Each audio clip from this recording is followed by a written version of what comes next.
For the most part, Disney today are very politically correct with their movies. They're not overtly offensive or demeaning to any specific groups of people, which is the right thing to do. In fact, Disney tackled this issue in Zootopia in 2016. But Disney has been around for a long time, and they weren't always as sensitive and understanding as they are today. With that in mind, here are offensive Disney movie moments they don't want you to see. If you're new to the channel, you can hit that subscribe button and ring the bell to stay up to date with our videos.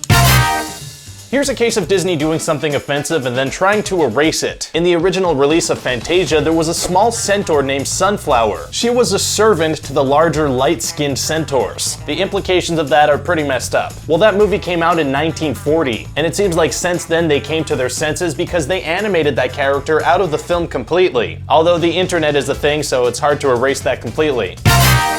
Okay, so we just saw that in the year 1940, Disney was capable of questionable character choices. Well, you might be surprised to learn that between the years 1940 and 1941, that did not change. Dumbo is a classic movie, but also a pretty weird one in retrospect. And it featured some jet black crows that were obviously supposed to represent African American stereotypes. The proof of that is that they literally named one of them Jim Crow. That's the name of the state and local laws that forced racial segregation in the southern US until 1965. Not the best thing to include in a kids movie. Not only that, but there was a scene featuring faceless black men performing manual labor while singing songs about how they never learned to read or write. Also, Dumbo had an insane acid trip and hallucinated a bunch of crazy stuff for like a weirdly long time. The movie was about 60 minutes long, and a whole 5 minutes of that was Dumbo just tripping balls.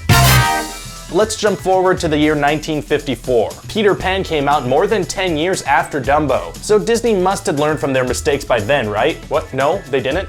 Okay. Peter Pan included an entire musical number sung by the Indian chief and Indian chorus called What Makes the Red Man Red. The whole song is about explaining why they're not white. Come on, Disney. To summarize why they're not white, a million years ago, a prince kissed a maid, and so he blushed and his skin turned red, which is implying that they had light-colored skin before that? Like, I don't even know with this one. Okay, let's jump to 1992 for the movie Aladdin, 52 years after Fantasia. That should be enough, right?